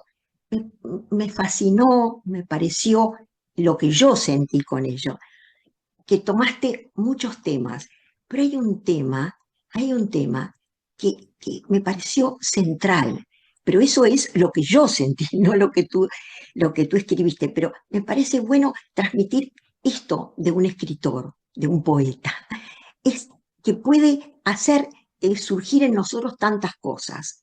Y como tengo muchos años, ¿en quién pensé? Pensé en 100 años de soledad. 100 años de soledad es una novela que yo leí cuando recién fue editada. y lo que me provocó a mí es que no pude dejar de leerla. Hice toda la noche y hasta que no la terminé no pude. Y eso me pasó con Desastres. Con Desastres también me apasionó y me pasé subrayando toda una línea que yo entendí que tenía que ver con la muerte que empieza con algo que, que parece que uno puede pensar que aparecen personajes que te dice algo que te deja pensando que va a pasar, pero que no pasa, ¿no? Y me parece que estas frases del gaucho de fuerza fueron impresionantes, ¿no? Y fueron todo ese final que tiene, que es lo que me parece que da cuenta un poco. El no ver y luego ver, así termina. Entonces pudo ver, en un momento no vio y después vio. Ese juego con las palabras me parece excepcional. Hay miles de cosas en tu obra que, por supuesto, no me voy a detener ni tomar tanto tiempo, pero sí quiero terminar agradeciéndote el placer y la experiencia de leer tu obra. Muchas, muchas gracias. Bueno, muchas gracias a vos por la Gracias, lectura. gracias Ana María. Ahora mutear el micrófono y en el Zoom también Diego Javier Peso, ¿puede ser? Desmuteate, Diego. Sí, soy yo. Buenos días. Bueno, muchas gracias por todo lo dicho. Yo quisiera agradecer especialmente a APU por hacer este evento híbrido. Yo me encuentro en Lima, Perú, entonces me está haciendo posible estar presente. Y especialmente mi gratitud también con Tamara. Va a ser una oportunidad para conocer un poco más de tu obra. Yo quería decir solo un par de cositas. Primero, rescatar que se ha mencionado Watanabe, y Watanabe es de Perú. Una delicia realmente escuchar lo poquito que pude leer de Tamara, que se ha compartido por el mail. Sí, definitivamente las imágenes marinas están súper presentes y Watanabe tiene esa conexión especial con el mar también. Lo segundo que quería decir, que estoy súper de acuerdo con lo que se ha dicho.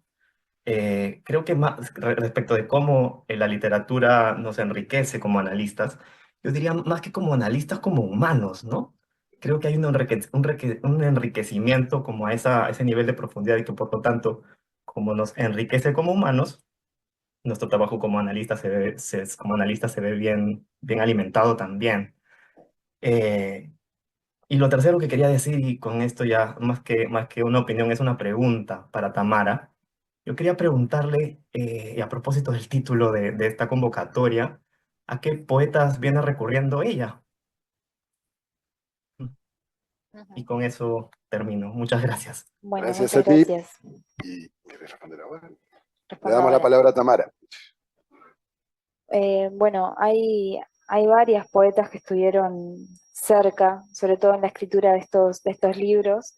Eh, Pienso, bueno, Watanabe sin duda, sobre todo yo una amiga me prestó su poesía completa una vez y ahí pispeé un poco más, pero el poemario que tengo presente se llama Animal de invierno y me parece bellísimo.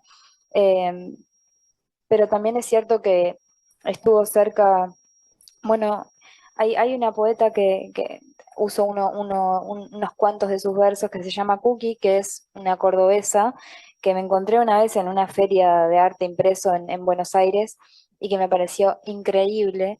Eh, Cookie se llama. También, sí, también, contexto. Bueno, también estuvo, bueno, estuvo cerca Mary Oliver. Hay algo de la oscuridad de Anne Sexton que a mí me parece valiosísima. También, bueno, poetas que son mucho más cercanas mencionaron a Circe Maya. Circe Maya me parece como un valor increíble. Bueno, Cristina Peri Rossi, obvio. Eh, y sí, bueno, tengo una amiga, Laura Silva, que también es una poeta increíble.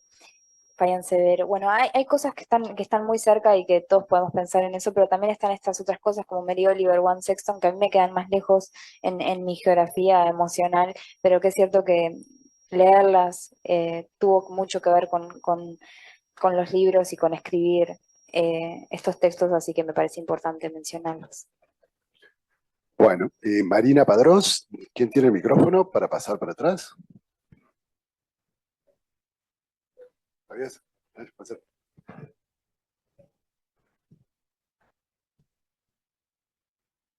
Está prendido, sí. Dale, sí. Lo mío es de lectora, es puro chorulismo, es la alegría de verte, porque te conocí a través de una entrevista en la tele, y eso me llevó a leerte. No me parece que yo pueda aportar nada desde el psicoanálisis, después de todo lo que dijo Natalia, que es preciosísimo. Y para pensar, estoy de acuerdo con que tenés que compartir eso que escribiste, Natalia. Y las mesas con artistas siempre son maravillosas en APU. Y estoy de acuerdo con esto de que nos enriquece desde lo humano. A mí, no he podido parar de leerte desde la imagen del niño que ve y no ve. Para mí, siempre me quedé como si ese niño fueras tú, y todo lo que escribís lo leo desde el gaucho de la fuerza. No sé si fue la impresión que a mí me generó el esperado suicidio, y el contacto con esto del campo y la ciudad, que me resulta muy interesante eso que te dijeron en Aiguá, porque lo venimos escuchando ahora que hay elecciones, como que los montevideanos desmerecemos a la gente del interior y que no entendemos cómo funciona el interior. Y a mí me parece que no hay cosas que son diferentes, lógicamente, pero me parece que la violencia está en todos lados. Y siempre escuché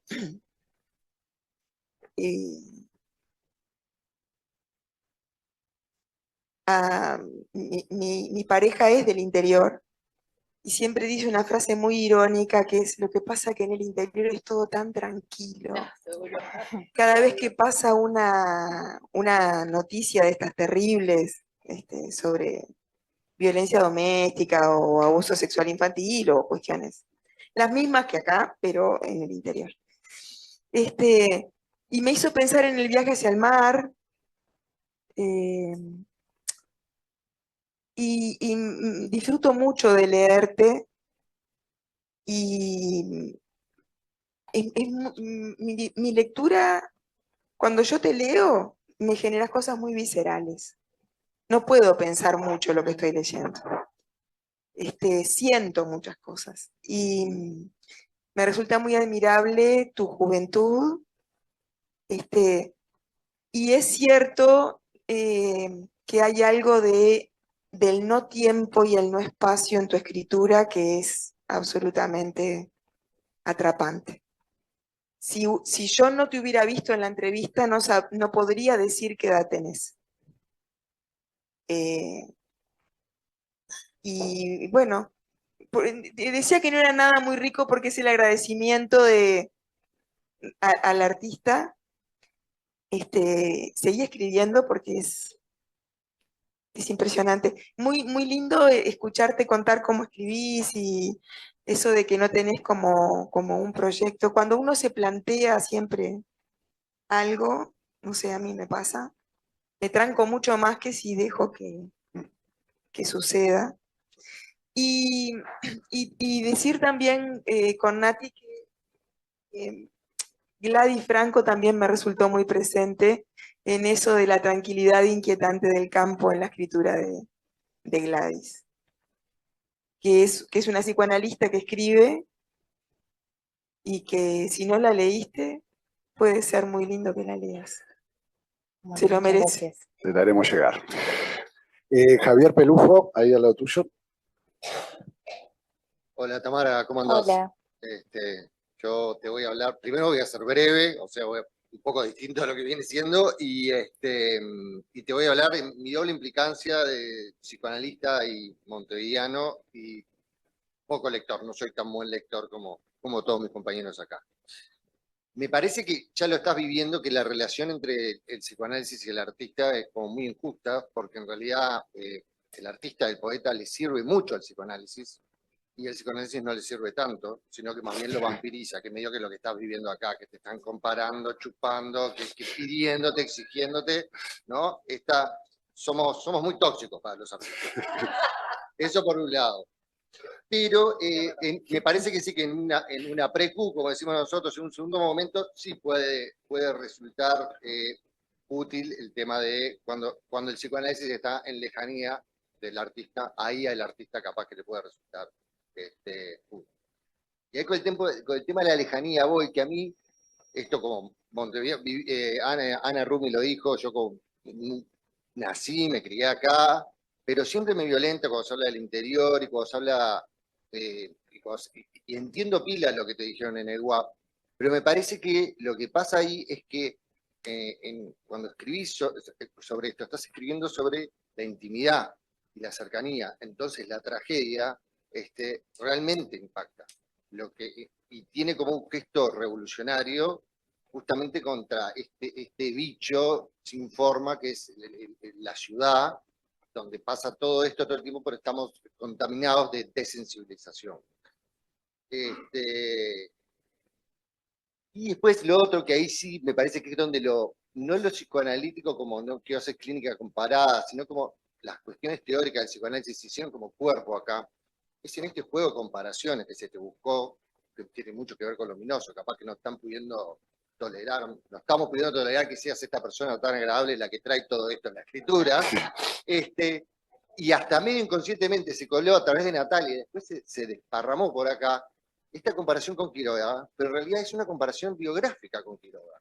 Me parece que se fue colando en la familia Quiroga, las tragedias de la familia Quiroga, y no necesariamente la escritura de Quiroga, que ahí sí me parece como muy interesante, que es el punto de ese encuentro, lo que el artista le genera al psicoanalista y lo que aparece como inconsciente y se desparrama ahí entre todos nosotros. Muchísimas gracias a la comisión, a Natalia y a vos, Tamara, y bueno. Bueno, gracias. Bien. Antes de que tomen la palabra ustedes, voy a leer, porque me parece importante leerlo del Zoom. Así como hay gente de Perú en el Zoom, también hay gente de Argentina, Tamara. Y Josefina, bueno, Fitzi, dice: qué hermoso encuentro. Agradezco la posibilidad de sentir a través de la obra de la escritora joven y rica en tantas imágenes. Voy a leerla con entusiasmo juvenil y profundidad como la autora. Además, yo como psicoanalista dedicada a la observación de bebés, donde no hay palabras y sí enorme imaginación. Soy de Buenos Aires y pertenezco a la Asociación Psicoanalítica Argentina, la APA. Gracias, APA. Ahora sí le pasamos la palabra a ustedes. No, es que quería decir dos cositas. Ahora que Javier habló, me vuelve a intimidar porque digo, tiene razón, y yo lo dije al principio también, somos tóxicos y no podemos parar de hablar. Somos un poco así. No tanto. Pero es la violencia de la interpretación, digamos, no tenemos forma. Hablamos como de la violencia de la interpretación de la madre con un niño que de algún modo tiene que pensar si tiene frío o hambre, y es un acto violento porque es de atribución, pero bueno, es para sobrevivir también. Y no hay forma de no hacer paralelismos. Claro, para mí Quiroga igual, te digo, que disiento un poco, representa esa crudeza del campo, representa el terror en lo íntimo y lo familiar. Quizás no en los relatos más conocidos, pero seguro en un montón de otros. También me hizo acordar al combate de la tapera, y a diferencia de Gladys Franco, que odia la cuestión de las tripas y las vísceras, yo amo la palabra entrañable, tripa, vísceras, todo eso me encanta. Bueno, pero iba a decir dos cositas que no eran esto. Una era que la temporalidad.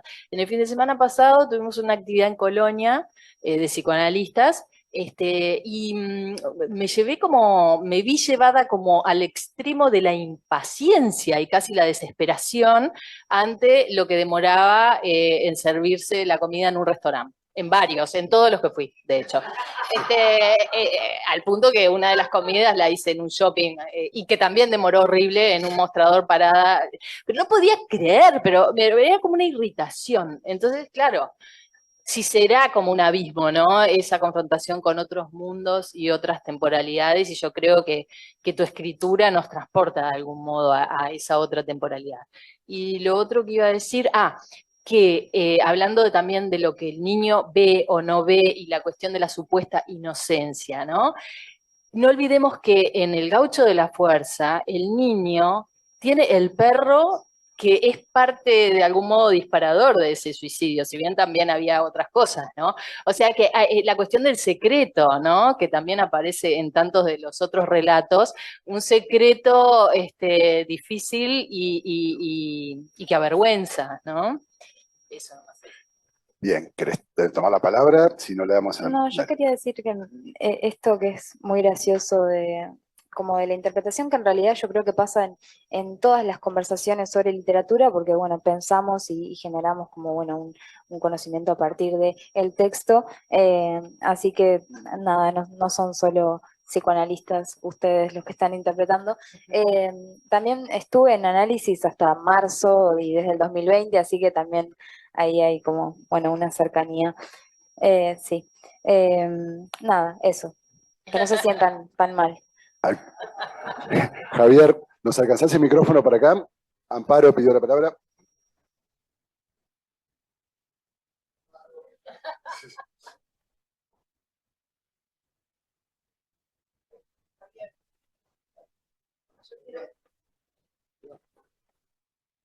Te lo apagó. Apagó el micrófono.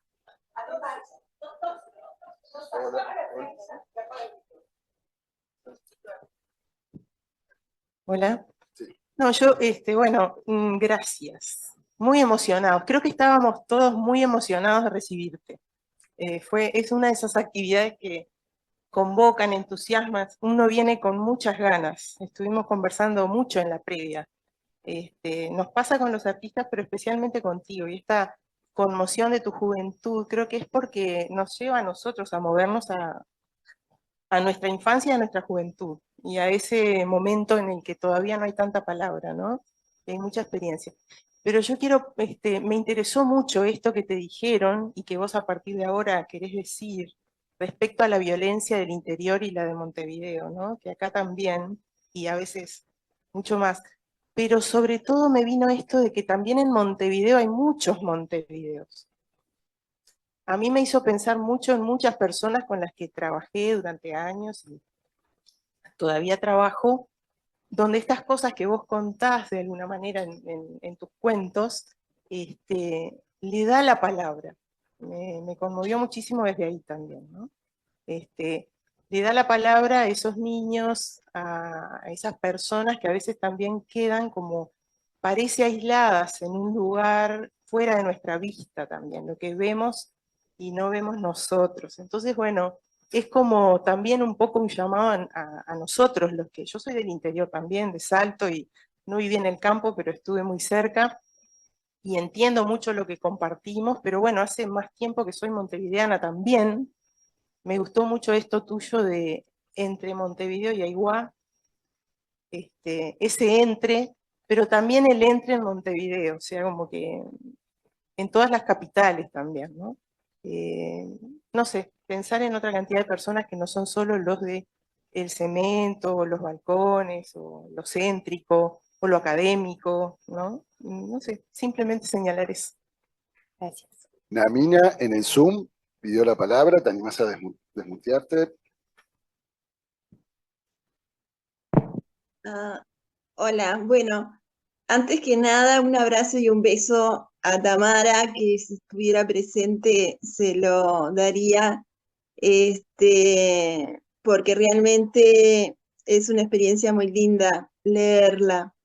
Y bueno, les cuento, yo soy, estoy en un taller con la profesora Teresa Torres, un taller de UNI3, y vamos a leer en este taller desastres naturales, pero bueno, mi ansiedad por bueno. conocer esta literatura, me llevó a leerlo antes de trabajarlo allí, pero fue realmente un encuentro muy lindo con Tamara.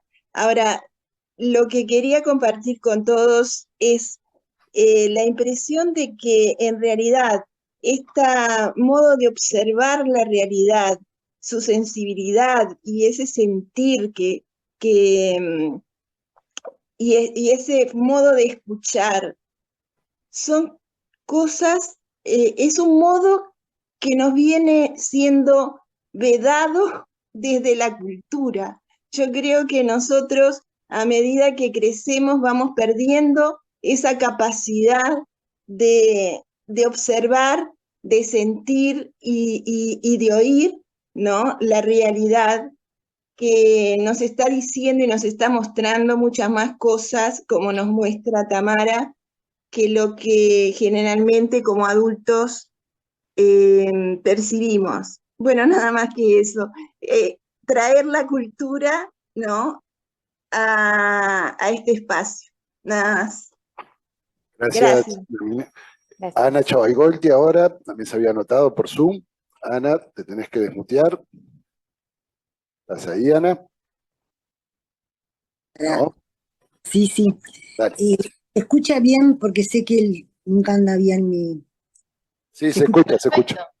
Bueno, primero que nada agradecerles a Tamara y a Natalia. Tamara, te he descubierto a través de la presentación de esta iniciativa de la Comisión Científica y de la narrativa de Natalia, y apenas si pude empezar a leerte. Te voy a ser sincera porque no me han dado los tiempos, pero comparto lo que manifestó Ana Rumi, de que es atrapante. Y lo que también trajo Jimena, de que de algún modo, creo que en cada uno, tú dime si me equivoco, digo, pero por lo pronto creo que en cada uno cuando lee algo trata de asociarlo a lo ya conocido. Entonces, de algún modo, me hiciste no solamente Quiroga, Poe, por lo impactante, Felisberto. Entonces, quiero hacerte una pregunta. Nosotros decimos, o por lo menos yo coincido con Natalia cuando dice que desde el punto de vista gramatical no hay metáfora o se rompe la metáfora con la forma de expresión escrita. Te pregunto, digo a los que más saben de esto, yo no soy, porque lo que me parece a mí es que lo que ustedes logran, digo tú y otros que tienen este estilo de escritura, es que dan cuenta de un universo donde las cosas adquieren vida y donde lo que tiene vida por sí mismo adquiere cosificación. Y si de alguna forma lo que se simboliza es el impacto afectivo, cuando vos decís piedra, yo lo interpreto como lo que impacta afectivamente en mí. No pienso en la piedra o en la representación del objeto, que sería lo que uno está más acostumbrado a un pensamiento racional de descarte, pienso, luego existo, sino al impacto emocional. Y digo esto porque para mí ha sido un descubrimiento, autores como tú y estos que he descrito, que me transmiten otro universo, otro modo de funcionamiento psíquico, en donde, insisto, el impacto emocional es lo que cambia y se vuelve descriptivo. Es piedra, océano, cuando ahí dicen la tranquilidad del campo, la tragedia del campo, y no sé si es del campo, el campo da cuenta de algo que sucede conmigo misma y con lo que me rodea. Entonces, lo que te pregunto es, ¿hay rompimiento de la metáfora o es la metáfora de algún modo usada de otro modo en esta forma de escritura? Porque, bueno, por eso, porque me parece que ilustra mucho modos de funcionamiento psíquico distintos, que los que no tenemos otro que conocerlos para poder adentrarnos en la clínica y en los que con lo que estamos trabajando. Y sabés que, por último, y termino acá, Margaret de Yourcenar cuando presenta Memorias de Adriano, dice algo así como que los libros le enseñaron la vida, pero solo después cuando fue a la voz humana le trajo lo que había leído. O sea, como que hay algo ahí de la necesidad de conocer al otro y a nosotros mismos a través también de los libros, pero a su vez también a través de la experiencia.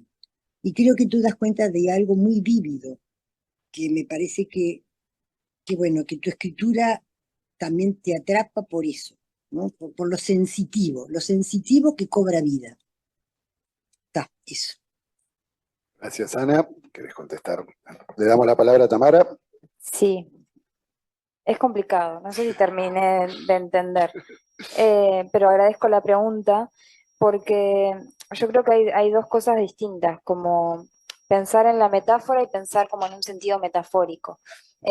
Por un lado, yo creo que estos libros están llenos de metáforas y sería muy difícil escribir sin metáforas, al menos para mí.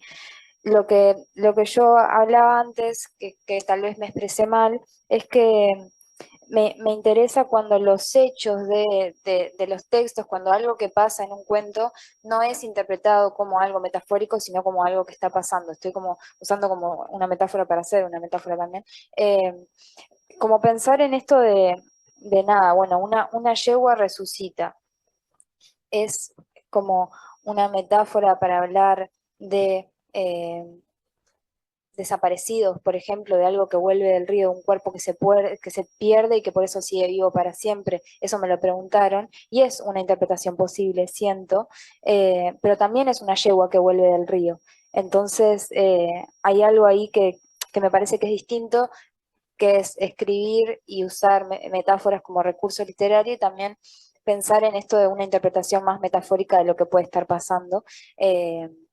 Y eso, no sé si queda más claro o no. Sí, creo que sí. A mí Margarita. te agradezco enormemente, perdóname, Claudio, te agradezco enormemente porque yo tampoco te sé, la pregunta no te quedó clara porque yo no la supe hacer clara, porque no es mi recurso, pero Gracias, le agradezco igual.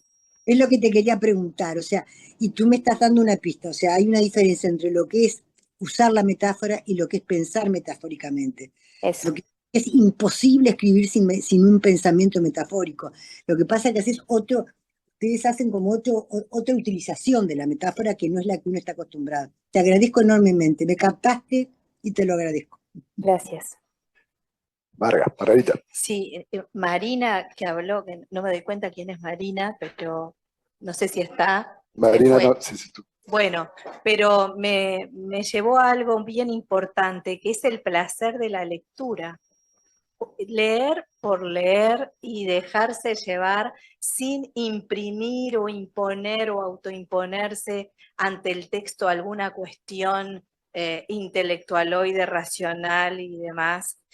Después las cosas vendrán, ¿no? Después uno hará una segunda, tercera, muchas lecturas porque eso tiene que ver con la literatura, que es su carácter inagotable y la posibilidad de vivir en tantas interpretaciones como lectores existan de ella.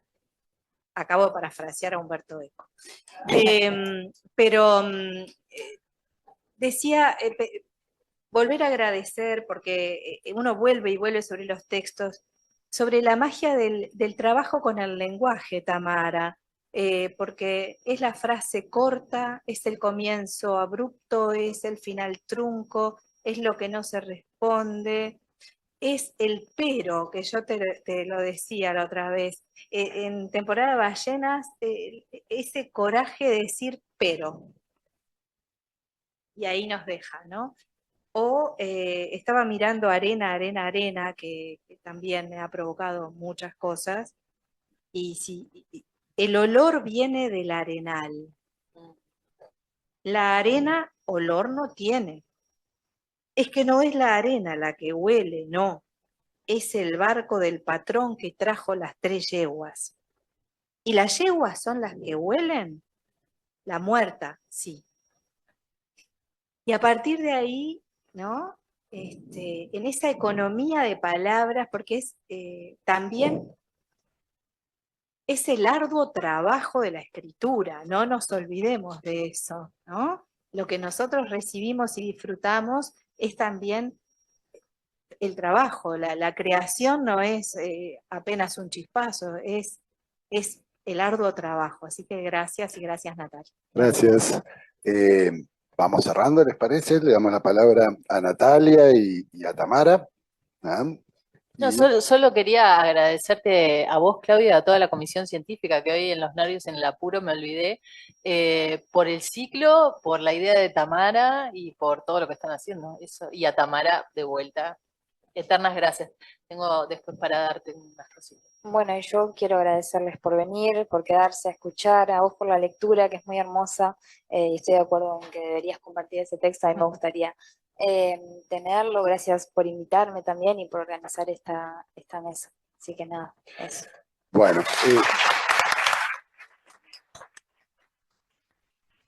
para terminar, bueno, leemos el comentario de Isabel, dice: la confrontación con la naturaleza nos enfrenta tal vez al desvalimiento del ser humano original, y pareciera que la ciudad con su cuadrícula ordenadora nos generara la fantasía de cierta vivencia de seguridad. Gracias a la científica por este ciclo, gracias Tamara por tu generosidad, a seguir leyéndote. Luego Susana Valparda nos dice: muchas gracias Tamara, a partir de hoy, amiga de la casa.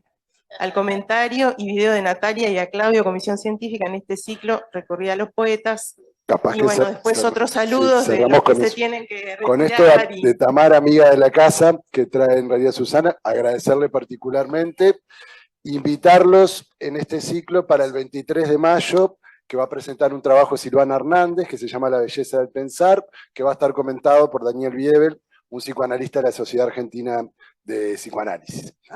23 de mayo. Bien. Bueno, gracias.